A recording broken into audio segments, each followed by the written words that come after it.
How's it going, guys? Thanks so much for clicking on this video. This is a CDL Talent Roundtable discussion where all of us as talent got together, put our heads together, and basically talked on each and every single CDL roster heading into MW2. We chat on what was their journey last season, what they've currently constructed, and the way that this roster could look or this team could look moving into the MW2 year. So major thank you to all of the talent for joining in on this, for having these conversations, as well as to Bryce, who actually orchestrated all of this stuff to come together. Now the full-on VODs will have a full part 1 and a full part 2. Those links rather will be in the description of this video that you can feel free to check out to watch it more in long form. If you want to check out certain teams, certain snippets, I will have that here located on the channel. If you haven't seen your favorite teams upload yet, I promise it's coming. We talked about all 12 of them. So make sure to let us know, whether through different content pieces, if you want to tweet, comment,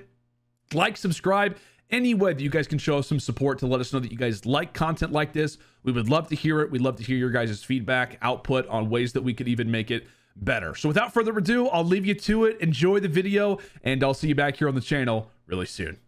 All right. Yeah, I agree. All right, let's move on then to the London Royal Ravens. This team, context-wise, last year started off nice in the fact that they were a very fun team to watch with the way that they would play hardpoint and sort of just smash into it without rotating. Unfortunately, ended up catching them up, and their online performances were considerably better than their performances at LAN, to the point where we even thought several times they were back. You know, Gizmo took a sabbatical. He played challenges for a bit. He came back. We were like, hey, is this team going to work again? They even had Harry on the roster. I thought Harry got a bad run, just because I don't think he was the player they needed. I think he was more than good enough. I just think that he didn't fit in that team in its configuration. And it just ended up being a very disappointing time for London, which as a European, I'm more than used to. We are, aren't we? It's just it seems to be that way. And bearing in mind last year though, like how they started, I think they were bottom of the power rankings, and I think that was how it came out. And Gizmo came on, and I think, you know, we've had this conversation specifically on broadcast before, Brycey, but when we looked at this team and they brought Nasty and Gizmo in alongside Afro, we thought, right, okay, Nasty and Gizmo, we think Nasty will be the one to shine immediately. We knew how good he was in challenges, in Cold War. We knew how good Gizmo was in challenges over the last 2 years before that. But we thought Nasty was going to be the one to shine, but it came out and Gizmo was dropping numbers online. It was ridiculous how well he was playing. First major didn't translate it into the offline side of things, even though they did have a good placement. We didn't see as much from Gizmo as we thought we would. But it was such a bizarre year. I know it seems to be a lot going on in the background again, which needs to be rectified because it's every single year. Some of it their fault and some of it not. It just always seems to be some sort of issue going on with London, which doesn't seem to help things. But the core of the roster last year, we were happy with it.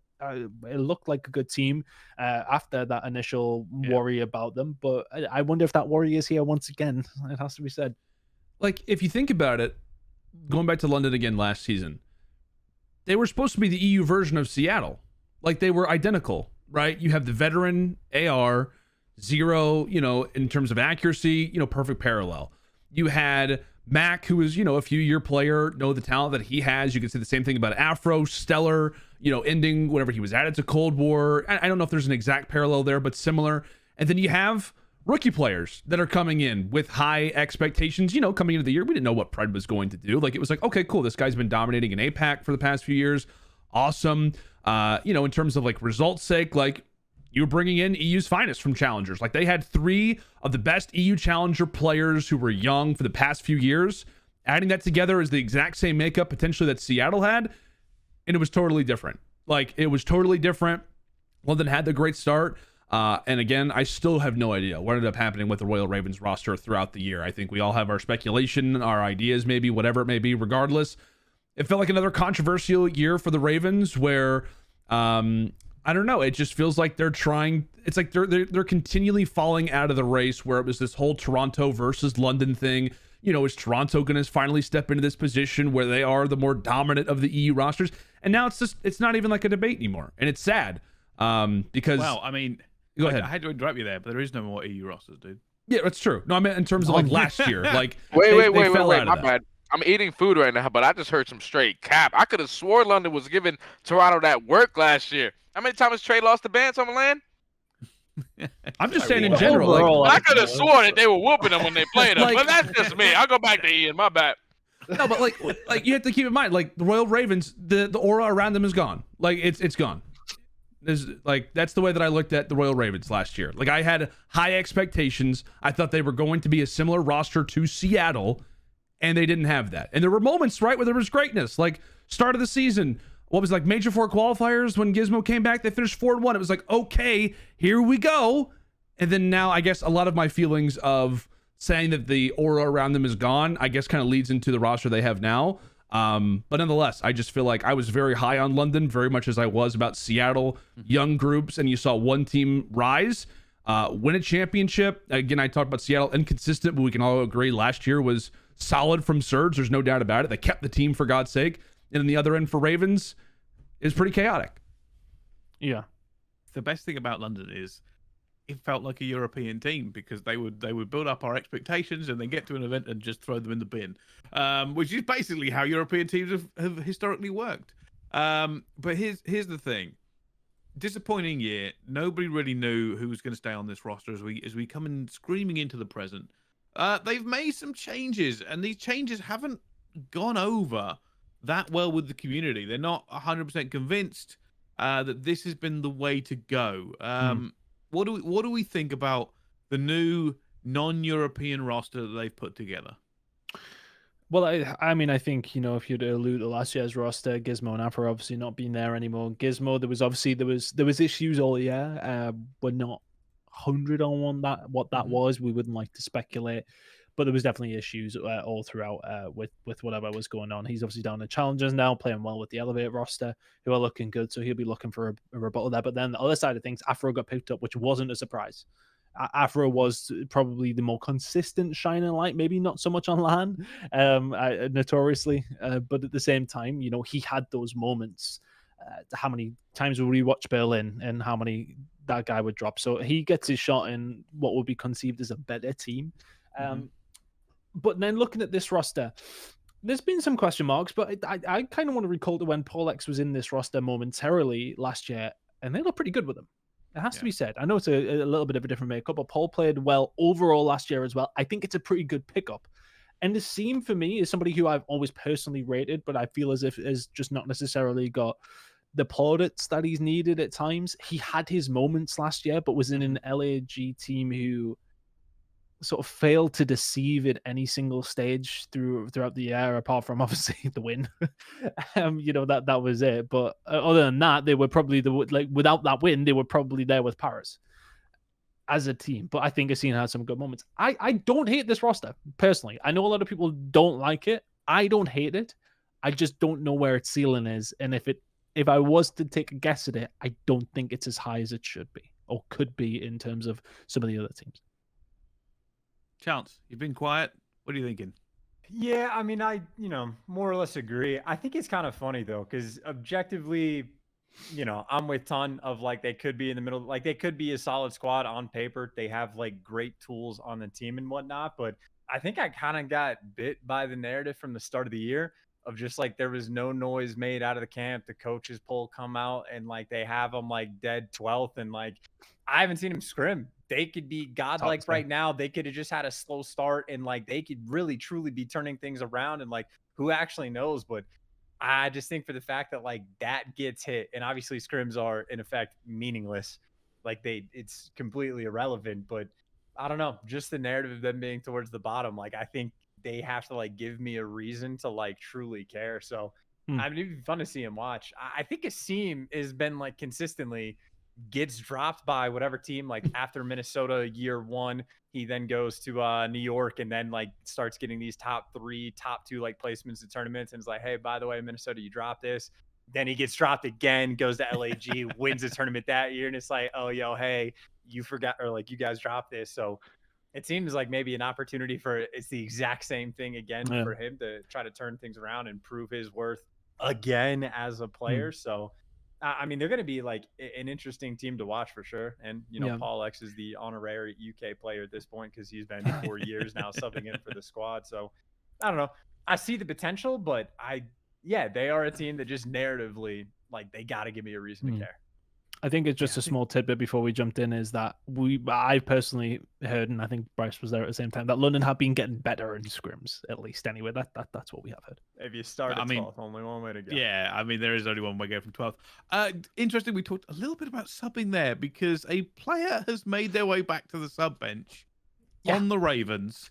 SKRAPZ is interesting. And I think he's one of the most interesting aspects of the Ravens this year for me.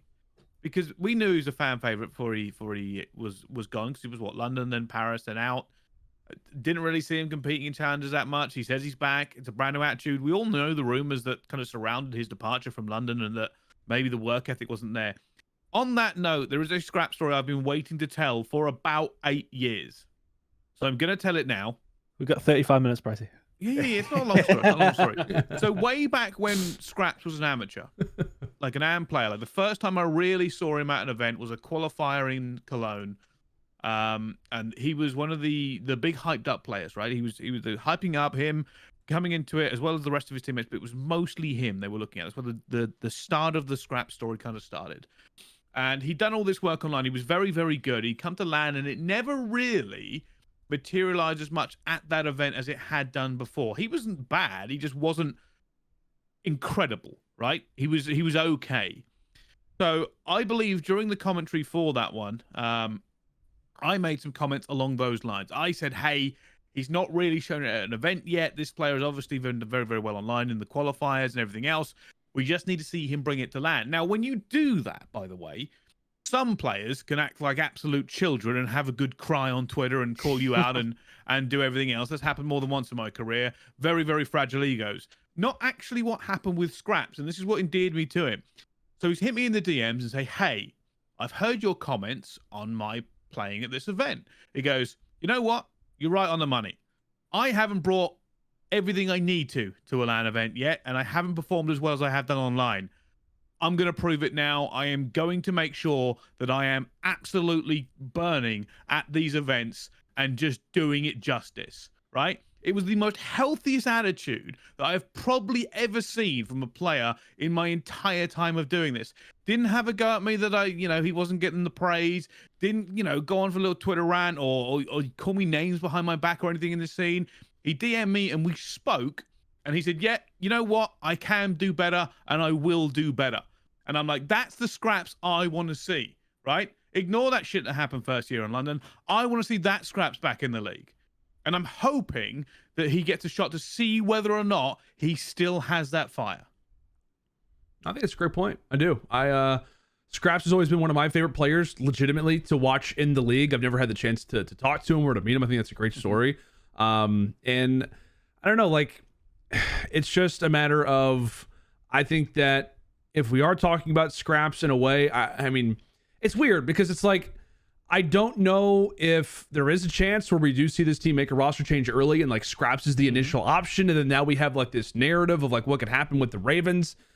So there is that element to it. I think at the end of the day, at least for me, like, I think that the whole SKRAPZ situation is interesting. I think it's intriguing. The fact that he's now back, he now has this possible opportunity.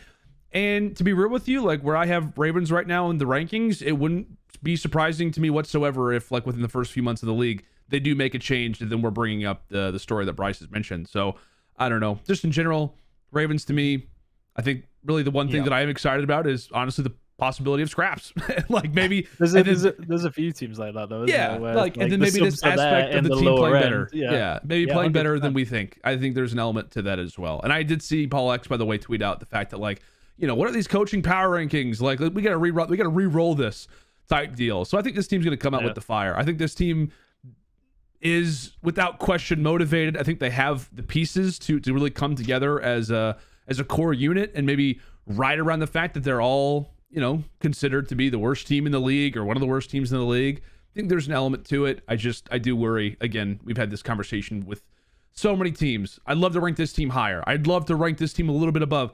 And then you look at all the other rosters, the talent that exists, and it's like, I don't know if I can do that. Like, I don't know if I can afford to list them above 9-10 other teams in the league right now.